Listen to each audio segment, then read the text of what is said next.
the three things that I want to leave with you, just these three. I could do 10, I could do a whole life class. But just these three things will carry you if you let them. First and foremost, knowing who you are. Knowing who you are. Being able to answer this question, who am I? And what do I want? You know, many times when I go out of the country, I am baffled by that question. To explain what is your occupation. I've stood there for 10 minutes. Well, am I a talk show host? Well, I'm more than a talk show host. Am I a businesswoman? I'm a businesswoman. I'm more than a businesswoman. Am I an entrepreneur? I'm more than an entrepreneur. So I just leave it blank or self-employed. So I'm not asking for the roles that you play as daughters. I'm not asking that question. What are the roles that you play as a daughter, as a friend, as a sister? You're going to be a lawyer, you're going to teach, you're going to be a pharmacist. I'm asking the bigger question of who am I? Who am I really? My answer is I am God's child. I am that which is born of all that is. I am, as Pierre de Chardin said, a spiritual being having a human experience, come trailing the breath of the ancestors yet, but trailing the breath of the angels. And understanding that because I am connected to the source of all that is possible for me. That's who I am. And what do I want? I don't want to just be successful in the world. I don't want to just make a mark or have a legacy.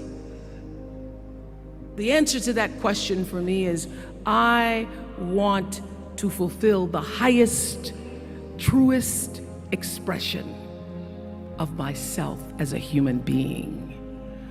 I want to fulfill the promise that the Creator dreamed when He dreamed the cells that made up me. What do I want? You must have some kind of vision for your life. Even if you don't know the plan, you have to have a direction in which you choose to go. I never was the kind of woman who liked to get in a car and just go for a ride. I had a boyfriend who would say, let's just go for a ride. I want to know, where are we going? Do we have a destination? Is there a plan? Or are we just riding? What I've learned is that's a great metaphor for life. You want to be in the driver's seat of your own life, because if you're not, life will drive you. So, knowing who you really are in this space and time that we embody. That's number one. What do you want? Who are you? Number two, you must find a way to serve. Martin Luther King said that not everybody can be famous, but everybody can be great, because greatness is determined by service. Now, we live in a world where everybody wants to be famous and where we admire people for just being famous. We think being known brings us value. The truth is, all of that will fade in time. In 3 years, you won't be able to name the housewives of Atlanta. The real truth is that service and significance, service and the significance that you bring to your service is that which is lasting. So to be able to, whatever your occupation or job or talent or gift is, our honorees today getting doctorate degrees, to apparently opposite fields, HIV and AIDS and the spoken word. But what they have in common is service. Using the spoken word in service to community and the world. Using your knowledge and information about HIV and AIDS and medicine in service to the world. And if you look at all the most successful people in the world, whether they know it or not, they have that paradigm of service. Everybody's talking about Mark Zuckerberg and IPO. Service. Jay-Z rapping. Service. Through the word, to people, through song. For many years, I was really just happy to be on TV, and people would stop and say, "Oh, you on TV?" "Yeah, I'm on TV. I like being on TV. It's a nice job." And it was about the time that I received my honorary doctorate from Spelman around 1993, so I don't know if that had something to do with it. I thought of myself as Dr. Winfrey. That I went back and I took a long look at what it was I was doing on TV and made a decision that I was no longer going to just be on TV, but I was going to use TV as a platform, as a force for good, and not be used by TV. And I will tell you, my decision to make that significant change in the way I operated on television, using television as a service, changed my career exponentially. Service through medicine, service through art, using whatever it is you produce, your product, as a way of giving back to the world. When you shift the paradigm of whatever it is you choose to do to service, and you bring significance to that, success will, I promise you, follow you. Service and significance equals success. That's number 2. Number 3, it's so simple, but so hard to do. Always do the right thing. Always.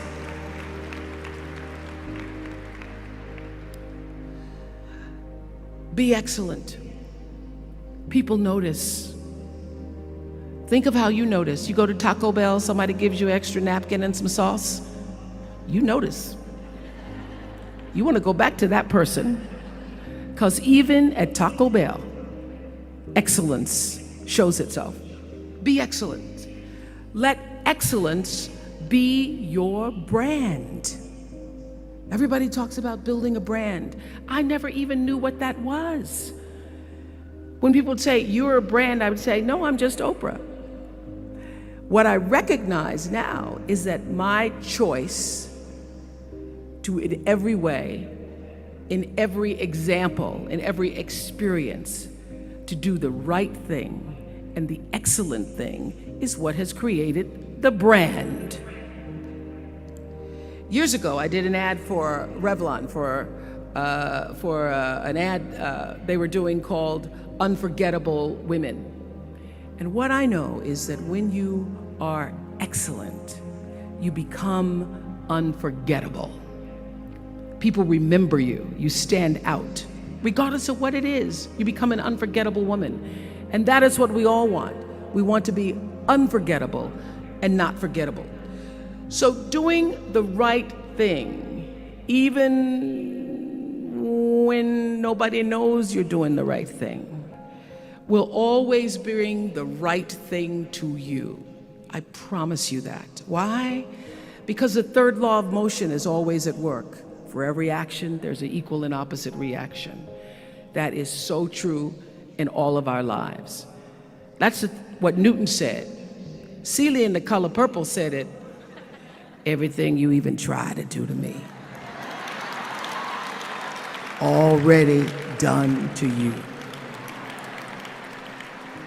Everything you even try to do to me, already done to you. So you don't have to worry about revenge or getting back at somebody, making sure they pay You just have to do the right thing, and the right thing will follow you even when people don't support it. I remember many times on my show, there are many shows y'all never saw. And the reason you didn't see them is because I got the last vote. And I remember 2010, my team, hardest working team in television, had done this interview with a woman who turns out she was a Sunday school teacher by day and a sex addict at night. Ooh.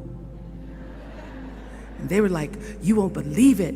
We got her going out, we got her with the men, and we get to show her, and she was willing to show us everything. I sat down with a woman for an interview that was taped. And during the process of the interview, I said, why are you doing this? And she said, oh, I want to help people. I want to tell my story and I want to help people. I said, do you have children? She says, yes, I have a 10-year-old son. I knew right then, this is never going to see the light of day. So we got off the air and I said to the lady, we are not going to air that show. And she said, why? My producer said, why? She knew she was being filmed. She knew what she was saying. She knows what you... I said, because her son will never get over it. Her son will never get over it. And it's not worth a rating point to me. Not worth a rating point to me to know that there's a 10-year-old boy who's destroyed because his mother went on the Oprah Winfrey show and told all her business. You do the right thing even when other people think it may not be. And oftentimes when you make a decision to do the right thing, immediately you're faced with doubt. Was that the right thing? Was that the right decision? I don't know, was that the right thing? You always know it's the right thing, when in the end, there is peace. You are rewarded by peace in knowing that you did the right thing. The most important thing I have come to know in doing the right thing and making the right choices is understanding what we talked about yesterday. All of you leaving here have the potential for enormous success. There's a price that comes with that.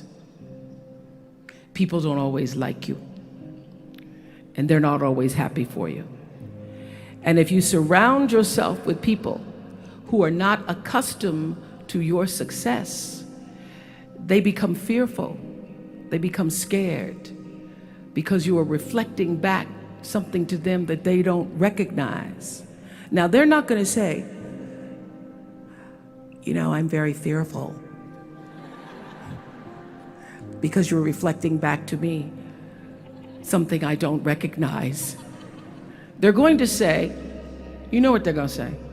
They're going to say, who she thinks she is. Who she thinks she is. That only happens when you are around people who do not mean and want and aspire to the best for you. People who want the best for you want you to be your best. So my greatest advice to you is to surround yourself with people who are going to fill your cup until your cup runneth over. So when people say you're so full of yourself, you can say, yeah. Yes, I'm full. I'm so full, my cup runneth over. And to know that once your cup runneth over, you cannot spend your life with your gallon-size offerings, offering them to pint-sized people.